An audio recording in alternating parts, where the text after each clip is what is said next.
Bienvenue dans Worksite Story, le podcast qui explore sans filtre les coulisses du monde du travail. Ici, on parle vrai, des défis humains en transformation profonde en passant par le leadership, la culture d'entreprise et les nouvelles dynamiques qui bousculent nos organisations. Pas de tabou, pas de discours formaté, juste des échanges sincères et sans concession. Aujourd'hui, on plonge dans l'univers de la PME avec un invité pas comme les autres. Il est architecte d'intérieur, esthète assumé, amoureux du beau et du bon. Oui, tout à fait. Depuis plus de 20 ans, il dirige son entreprise avec une vision artisanale et humaine du service. Je suis très heureuse d'accueillir Frank Bowens, fondateur d'Intérieur Bowens. Bienvenue Frank. Alors, j'aimerais qu'on démarre cette interview par comprendre qui tu es, ce qui t'a amené à créer Intérieur Bowens, je crois au début des années 2000. On peut démarrer aussi loin que tu le souhaites, donc l'enfance, l'adolescence, les études, pour comprendre un petit peu jusqu'à ce qu'on arrive aujourd'hui, parce que c'est une belle aventure d'avoir une entreprise depuis plus de 20 ans. 25. Oui, même passer les 20 ans. Oui. Alors, vas-y. En fait, le tout départ, c'est moi, je suis passionné de BD et j'adorais ça. Je dessinais tout le temps. Je passais plus de temps à dessiner qu'à travailler à l'école, vraiment. C'était ma passion. Et j'avais un prof de dessin que j'adorais. Il s'appelait Jean-Pierre Mariel. Il s'appelait Jean-Pierre Mariel. Ouais, c'était comme l'acteur de cinéma. Et je faisais des BD. Et pour moi, c'était mon rêve, quoi. Mon rêve, c'était devenir Hergé, quoi.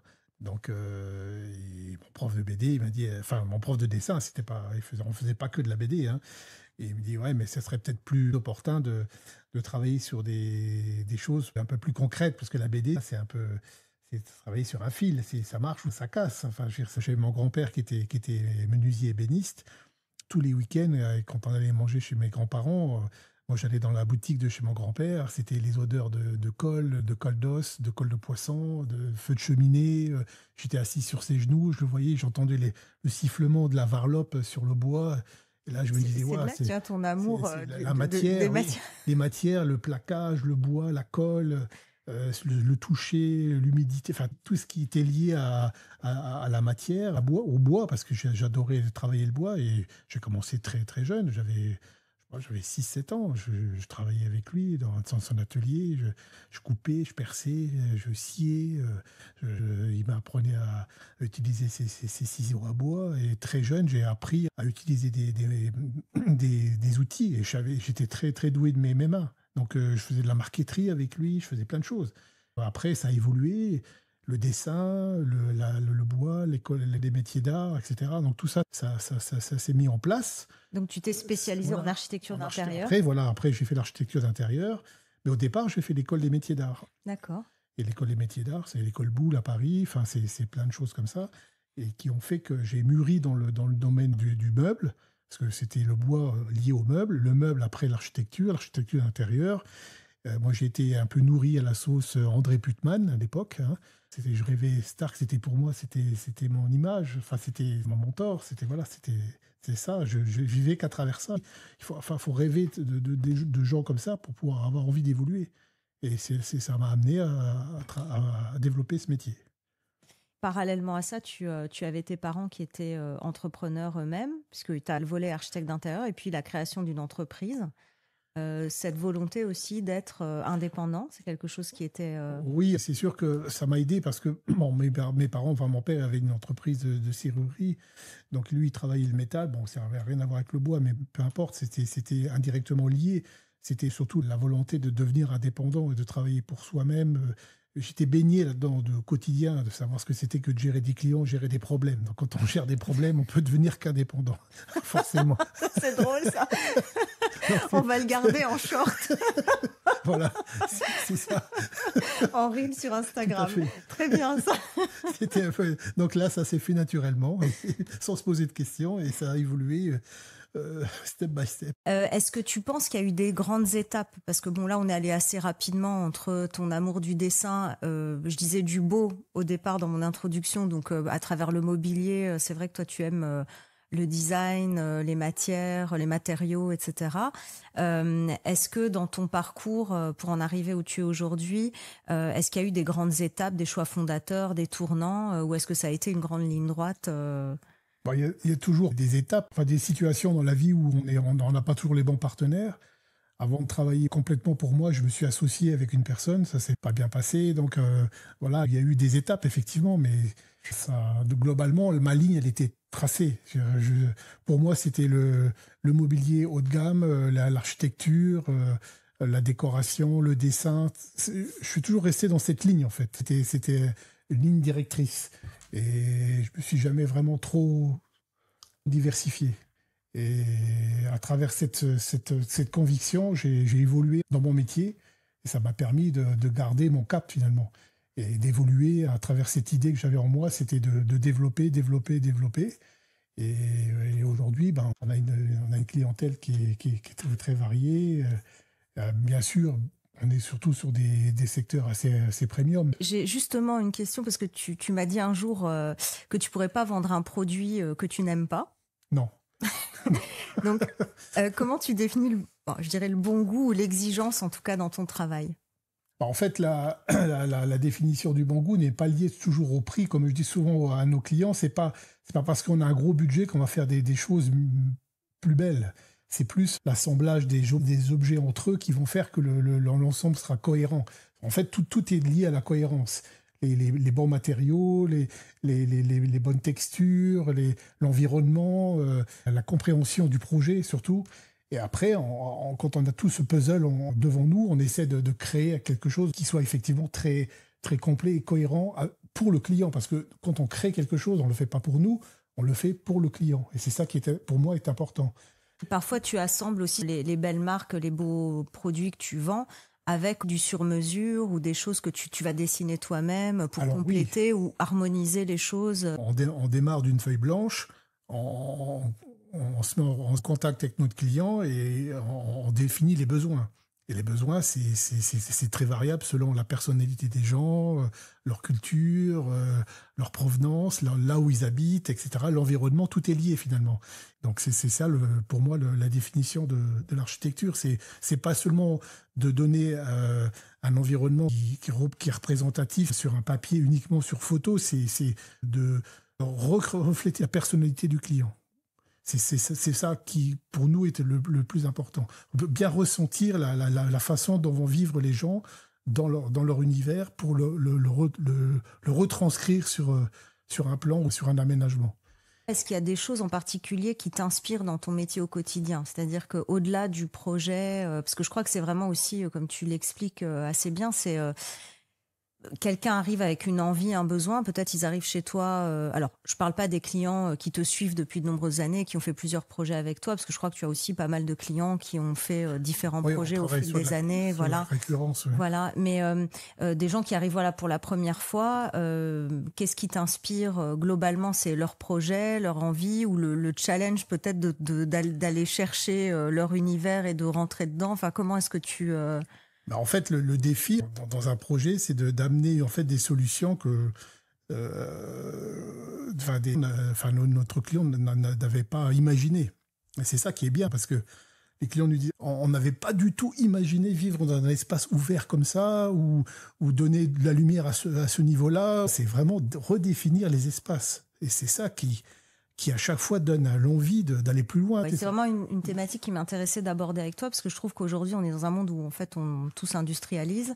Toi, tu continues à proposer quand même du sur-mesure, à accompagner chaque client personnellement. Pourquoi tu as fait ce choix? Pourquoi tu t'es pas dit, finalement, moi j'aime les beaux objets, je vais me contenter de vendre des beaux objets? Toi, tu es vraiment dans une démarche d'accompagnement, de conseils en architecture d'intérieur pour que finalement on se sente bien dans l'espace dans lequel on va habiter ou travailler. Il y a plusieurs choses dans ta question. Pourquoi j'aime ça? Parce qu'à chaque fois, c'est un projet différent. Quand on fait un nouveau projet, on se lance complètement dans un projet différent, que ce soit par rapport au lieu et par rapport surtout aux personnes avec lesquelles on travaille. Chacun a ses propres envies, sa propre façon de vivre, etc., avec ou sans enfants, seul, enfin, peu importe. Mais c'est toujours lié à un mode de vie. Et puis, bien évidemment, l'environnement dans lequel on évolue. Si c'est une maison, si c'est un appartement, c'est ça qui motive le projet, finalement. C'est rendre l'espace adapté à la personnalité de chacun. En fait, t'as jamais eu de lassitude dans ton travail parce qu'à chaque fois, tu recommences à zéro pour chaque projet. Sur chaque projet, on est sur des approches complètement différentes. Et c'est ça qui est intéressant, c'est qu'on n'a jamais deux fois la même chose. Les besoins vont faire que on va travailler différemment. Travailler le beau au quotidien, est-ce que ça change ta façon de manager ou de recruter? Ou en tout cas dans toute ta carrière? Parce que quand même, tu travailles avec des produits qui sont particulièrement beaux, des beaux matériaux, du design italien. Est-ce que, par exemple, tu as des équipes, on va y venir après plus en détail, mais tu as des équipes de poseurs, est-ce que ça a influencé en tout cas ta façon de recruter au cours de ta carrière ou de manager tes équipes?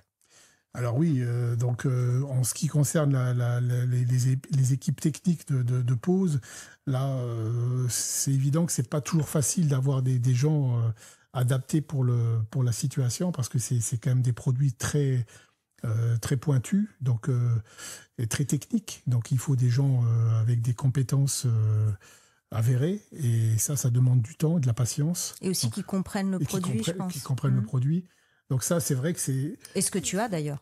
Voilà, on a la chance, enfin, je ne sais pas si c'est une chance, mais en tout cas, on a des équipes qui nous entourent aujourd'hui, qui ont des compétences et des vraies compétences. Et ça, je pense que ça fait partie aussi de notre atout. C'est qu'on a vraiment... on ne sous-traite pas nos installations. On a vraiment nos équipes de pose qui gèrent nos installations. Et ça, c'est important. Ça garde aussi le contact avec nos clients. Ça garde aussi le savoir-faire. Parce que la sous-traitance dans ce genre de produit n'a pas lieu d'être. Enfin, et ils connaissent aussi les produits. Ils connaissent ces produits parfaitement. Et pour ce qui est du bureau technique, les gens avec qui on travaille, c'est des gens qui connaissent parfaitement leur travail, qui savent gérer des situations, qui savent gérer des projets. On prend en main le client de A à Z, aussi bien dans la partie technique que dans la partie suivie jusqu'à l'installation. Est-ce que tu penses, toi, que le goût, la sensibilité au design, c'est quelque chose qui s'apprend? Je pense que la sensibilité se travaille avec le temps et je crois que c'est possible. C'est comme pour tout, on apprend la littérature, on apprend la musique, en architecture, ça s'apprend. Apprécier le vin aussi. Apprécier le bon vin, les belles matières, les bons plats. Plus vous allez dans les restaurants étoilés et plus vous allez les apprécier, plus vous allez boire de bons vins, forcément vous allez avoir des repères, vous allez les apprécier. Dans l'architecture, c'est la même chose. Plus vous allez voir de belles choses et plus vous allez apprendre à les aimer et à les apprécier et peut-être même à les vouloir pour vous. Donc, surtout que en tout cas les maisons avec lesquelles tu travailles, les marques avec lesquelles tu travailles, souvent il y a une histoire derrière. C'est souvent du design. Peut-être tu peux nous dire un petit peu plus là-dessus, parce que c'est des maisons qui ont une histoire, un savoir-faire dans les produits qu'ils proposent, quoi. Oui, quand on parle de haut de gamme d'Italie, on sait que le pays a vraiment... oui, alors voilà. c'est vrai que nous, on travaille pratiquement exclusivement avec des Italiens, et c'est pas par hasard, parce que il y a vraiment une vraie culture au niveau design, il y a un savoir-faire, il y a une culture artisanale, il y a encore un savoir-faire que les Italiens ont, qui ont gardé, et qui pour moi est vraiment... on peut pas le dissocier de la qualité. C'est le savoir-faire, ça reste, c'est pour nous très important. Et les Italiens ont su garder ça. Et nous, on le transpose avec nos clients.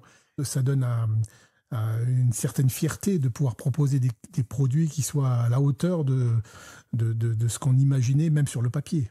On va vraiment retranscrire un savoir-faire, une matière qu'on va donner aux clients. Ça va être le vrai support de notre réalisation. Et c'est le résultat, souvent, il est quand même assez bluffant. Souvent, les gens nous disent « Ah oui, effectivement, quand on le voit fini, on ne s'imaginait pas ça. » Parce qu'on le voit sur papier, mais le papier, c'est une chose, mais là, le 3D à l'échelle 1, c'est quand même tout autre chose. Et c'est là où ce métier est beau, c'est qu'on arrive vraiment à donner, en fait, à faire vivre un projet jusqu'à l'aboutissement.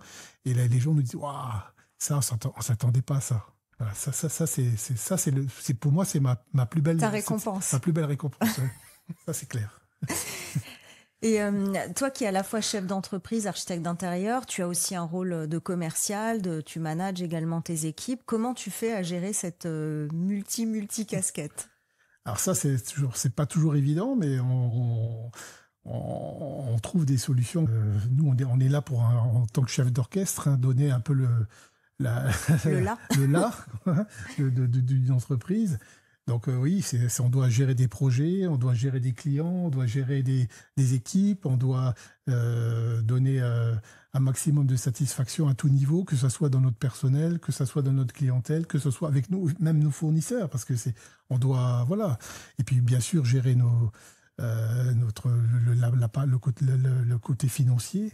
Tout ça, c'est lié. Donc, j'ai beaucoup de choses à gérer en même temps. Et comment tu fais à gérer ça? C'est quelque chose qui te plaît? Ça te met en énergie d'avoir cette... où il y a peut-être des casquettes dont tu te passerais, comme tous les chefs d'entreprise, Oui, alors, j'imagine. Oui, alors, moi, j'adore tout ce qui est création, le relationnel client, projet. Après, le côté administratif, je suis moins fan, mais bon, malheureusement, il faut quand même parfois y passer. Mais oui, c'est un ensemble et malheureusement, ou heureusement, une entreprise, c'est tout un ensemble de compétences qu'il faut réunir pour justement avancer et voir pour demain, parce qu'il ne faut pas penser au jour le jour, il faut penser à demain. Et c'est ce qui fait avancer, on va dire, la plupart des entreprises, c'est être visionnaire sur ce qui va se faire demain et pouvoir le proposer dans nos futurs projets. Comment tu fais pour garder, on sent que tu es passionné par ton métier, j'ai une passion intacte depuis plus de 25 ans d'activité? En fait, j'ai peut-être eu la chance d'avoir pu choisir mon métier. Ça, c'est depuis tout petit, comme je l'ai dit en intro, c'est vraiment c'est ce métier que je voulais faire.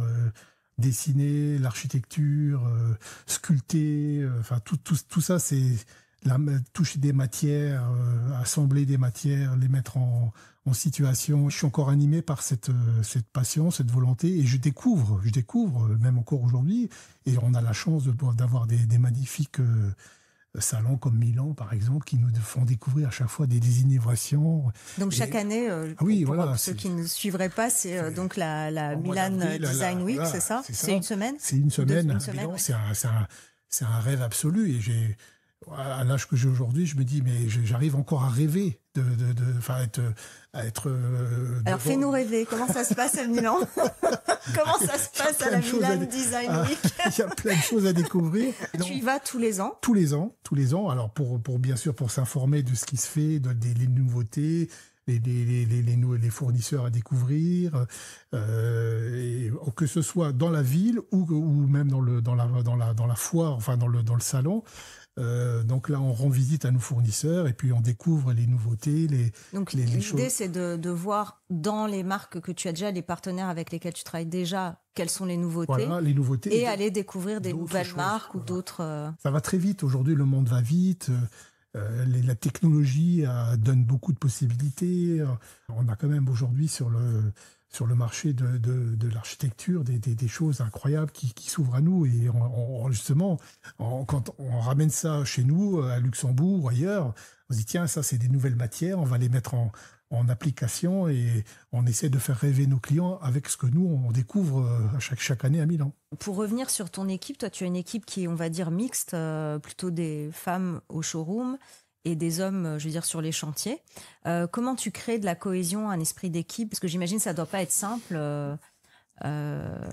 notamment parce que vous êtes dans des lieux différents au quotidien. Je garde toujours un peu cet avantage peut-être par rapport à nos concurrents, c'est je m'imprègne toujours des lieux, que ce soit avant le projet ou pendant ou après. Ça, c'est pour moi encore très important. Je bouge énormément. Et ça donne aussi beaucoup de facilité, même par après, pour intégrer nos équipes, parce que je découvre l'endroit avant, pendant et après. Pendant la pause, je connais les antécédents, enfin ce qu'on a fait avant. Ça me permet de mieux m'intégrer et de mieux expliquer ce qui va se passer pendant le projet. Et même chose avec les équipes du bureau, c'est d'avoir à chaque fois une interaction presque parfaite entre le projet qu'on travaille En fait, la cohésion, elle se fait avec les projets parce que toutes les personnes qui travaillent pour toi sont au courant du projet avec leurs compétences à eux. C'est pas en silo. Chacun est sur son domaine d'activité, mais tout le monde est au courant de tous les projets. J'ai une personne qui va prendre le projet de A à Z et on va le suivre jusqu'à la fin. En fait, il y a pratiquement pas de passage de main entre le début et la fin. J'imagine, comme toute PME, vous avez... les repas de Noël, ce genre de choses. Vous avez des Oui, moments où oui, vous oui, retrouvez oui, peut-être c'est le ça. matin, le café avant que les C'est monteurs clair. partent très tôt, j'imagine. Je suis toujours attaché à ce qui se passe d'une entreprise, l'ambiance. L'ambiance, pour moi, c'est très, très important. Je suis moi-même issu d'un milieu où mes parents étaient indépendants. J'ai vécu ça toute ma vie. Mon père était dans la menuiserie, mais métallique. Et donc, il avait une petite PME aussi. Et moi, j'ai entendu ça toute ma jeunesse. Donc, les discours d'entreprise, alors aussi bien dans le bon comme dans le mauvais, mais ça m'a permis de grandir et de savoir où aller, après, même pour moi plus tard. Donc, ça apprend énormément. C'est une leçon de vie. C'est primordial presque. Et c'est vrai qu'une entreprise, elle doit être efficace, pas seulement par rapport à des compétences, mais c'est aussi par rapport à un environnement. Et l'intérêt d'une entreprise, enfin l'ambiance d'une entreprise joue énormément, même dans la façon dont on va réagir et interagir avec nos clients. Oui, et puis appréhender les problèmes qui sont Voilà, quotidiens. c'est clair. Et aujourd'hui, comme les temps sont très compliqués, enfin, trouver du personnel compétent, ce qu'on disait tout à l'heure, c'est pas évident d'avoir des équipes qui soient toujours, on va dire, à niveau, mais ça demande une énergie de tous les instants pour tenir les gens en haut, quoi, et non pas en bas. C'est toujours d'avoir des gens qui soient là à l'écoute, que ça soit pour les clients ou même pour développer l'entreprise et la faire grandir. On n'est pas seul. Moi, je ne suis pas seul dans une entreprise, je ne travaille pas seul. J'ai besoin d'un tas de gens autour de moi. Et ces gens-là, il faut qu'ils soient branchés qu'on soit tous dans la même longueur d'onde. Oui, et puis tous au service du projet, finalement. Voilà, et puis pour donner un résultat qui soit satisfaisant. Souvent, les gens le ressentent. Si vous donnez une énergie positive, que ce soit au bureau, même au niveau de l'installation, voilà, ça se ressent sur la fin du projet et les clients sont satisfaits. Si l'énergie n'est pas bonne, ça va aussi se ressentir de la même façon. Oui, alors Franck, je t'ai connu parce que tu as fait des projets de maisons, d'aménagement de maisons, d'appartements pour moi.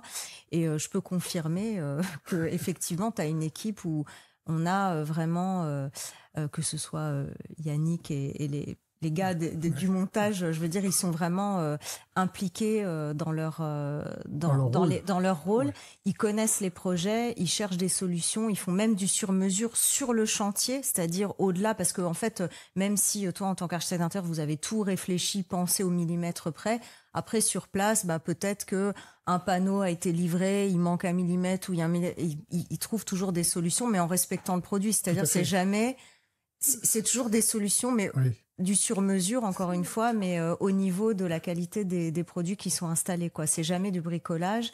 Et ils ont vraiment le souci de revenir pour finir le moindre détail. Et ça, je pense que c'est aussi toi, en tant que manager, qui a pu réussir à t'entourer de gens qui restent comme ça pendant 10 ans, 15 ans, 20 ans sur des projets et qui restent autant motivés par les produits qui regardent même le résultat, qui viennent s'appeler d'une salle à l'autre pour se montrer quand l'un a fini, etc.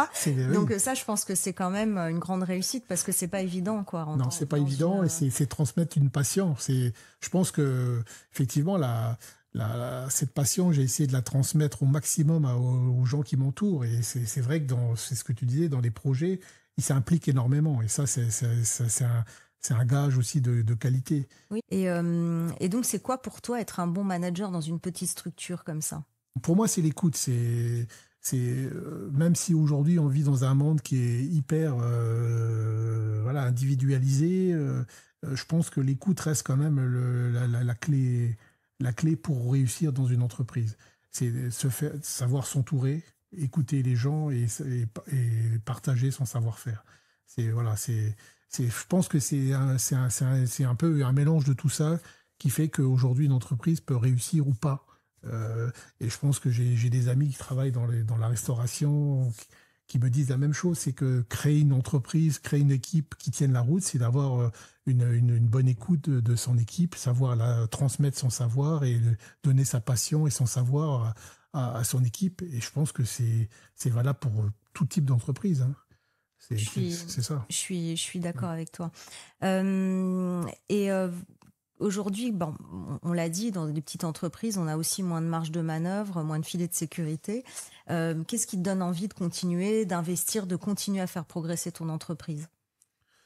Après, bon, comme je disais, c'est plus, moi, je suis lié plus à une passion qu'à l'appât du gain, parce que c'est vrai qu'aujourd'hui, les entreprises sont de plus en plus serrées, c'est pas facile, faut pas, financièrement, il faut toujours se remettre en question. Si les marges sont de plus en plus serrées, c'est de moins en moins évident. Surtout ces dernières années, on a quand même traversé une crise immobilière. Voilà. J'imagine qui a aussi impacté ton activité comme bien d'autres. Tout à fait. Donc oui, il faut... Le prix des matières sont de plus en plus serrés. Les marges sont de plus en plus réduites. Il faut vraiment faire attention quand on établit un projet. C'est vraiment l'optimiser au mieux pour que ça soit à la fois vendable et à la fois et rentable pour l'entreprise. Voilà. Bien sûr, une entreprise, ça doit gagner de l'argent. Hein. Voilà, et la marge, on va dire, comme nous, on appelait à l'époque vulgairement le gras que nos parents ou nos grands-parents ont connu, le gras n'existe pratiquement plus. Il est maigre. On est sur du maigre. Le gras est maigre. Voilà, donc il faut vraiment l'avoir à l'esprit. Mais il y a encore des choses à faire. Je pense qu'il y a encore des marges d'évolution. Il y a encore un avenir dans ces métiers. Le métier change énormément, tout change. L'intelligence artificielle va aussi probablement donner encore plein de choses de nouvelles, intéressantes ou pas, à voir. On n'est qu'au balbutiement de... C'est quelque chose que vous utilisez déjà, vous? Fréquemment, oui. Fréquemment pour faire une mise en place de textes, de matériaux, etc. Oui, ça, on les utilise. Après, je pense qu'il y aura certainement une évolution qui se fera, mais voilà, il faut vivre avec son temps. Tout à fait. De toute façon, il n'y a pas le choix. Il n'y a pas le choix. Il n'y a pas le choix. Donc, il faut évoluer avec. Et je crois que... Et justement, alors tu me donnes une belle transition. Ma question suivante, c'était de savoir, avec toutes ces années à la tête d'Intérieur Bowens, qu'est-ce qui a le plus évolué dans ta façon de travailler ou de voir ton métier? Pour moi, ce qui a le plus évolué, c'est les technologies. Moi, j'ai connu le calque avec la lame de rasoir. Comme souvent, je dis à mes collègues de travail qui me regardent avec des yeux de merlon frit en disant « Mais vous avez fait ça ?» Ben, je dis « Oui, j'en ai gratté des kilomètres de calque. » Sauf qu'aujourd'hui, ça paraît tellement lointain et en même temps, c'est tellement court à l'échelle du temps. C'est tellement court à la fois. Donc, ça évolue très, très, très, très vite. Donc, l'informatique a évolué énormément. Aujourd'hui, on est capable de réaliser un rush en très peu de temps. À l'époque, quand on faisait ça, il nous fallait des soirées entières sur des calques avec des feutres, etc. Donc, tout ça, ça a énormément évolué. Alors, bien sûr, tout n'est pas forcément que positif, mais il y a quand même énormément de positif dans tout ça. C'est qu'on gagne énormément de temps. Je dis pas qu'on va on fait forcément plus de travail, mais on le fait dans de meilleures conditions. Ça, je pense que on a des meilleurs outils à donner aux clients, on peut donner des meilleurs supports. Voilà, ça donne quand même Oui, ça permet même d'adapter une projection ensuite à une réunion avec un client beaucoup plus rapidement qu'avant. Il fallait tout dessiner. C'était compliqué. Aujourd'hui, un client, on est capable de lui donner un visu 3D en très peu de temps. Alors qu'à l'époque, un 3D, c'était un 3D avec une perspective cavalière qu'on faisait à la main. C'était très, très sommaire. Malgré tout, on arrivait quand même à travailler. Mais aujourd'hui, on est capable de donner vraiment... Alors, c'est peut-être que c'est sur le choix définitif, c'est pas forcément plus convaincant, mais au moins on donne des outils. Et ça permet d'évoluer... En tout cas, pour le futur, ça c'est clair. De toute façon, je pense pour les petites structures, pour les PME, je pense que c'est des outils qui renforcent justement parce qu'on peut aller plus vite, on peut répondre plus rapidement aux demandes clients et donc être plus performant et potentiellement plus rentable puisque les marges se réduisent. Exactement. Ça aussi. Ça. Alors, est-ce qu'on va vers des choses positives? C'est vrai que on va dire si on résume un peu la situation, c'est que aujourd'hui pour une seule tâche, on est capable d'avoir 2 fois moins de personnes. Alors peut-être pas pour l'installation, mais au moins pour tout ce qui est administratif. Je pense notamment à toutes les tâches administratives, comptabilité et autres. Ça, on est capable de les optimiser. Et ça, je pense que c'est peut-être bien pour le futur. Après, pour le reste, il y aura peut-être un peu moins de communication, peut-être moins d'interaction avec le client, ce qui est peut-être plus dommageable dans nos métiers. Parce que moi, je reste convaincu quand même que dans notre activité, la discussion reste quand même très importante. Passer du temps avec ses clients, comprendre comment fonctionne un projet, pour moi, c'est primordial. Mais surtout, ça va être un lieu de vie ou un lieu, en tout cas, où on va... C'est important de comprendre comment ça fonctionne. Je pense que poser des questions à l'IA sur la façon dont on va vivre, je ne pense pas que ça soit encore pour demain, mais ça va évoluer, certainement. Et toi, dans tes envies de projet, justement, quelles sont les envies que tu as qu'est-ce que tu aimerais bien faire comme projet? Là, maintenant, si tu as le choix, tu dis, qu'est-ce que je peux faire comme projet? Dans l'individuel ou... Ce qui te fait rêver, Franck, vas-y. Ce qui me fait rêver. Si tu devais imaginer, qu'est-ce que tu aimerais faire? Peut-être quelque chose que tu n'as jamais fait, je ne sais pas.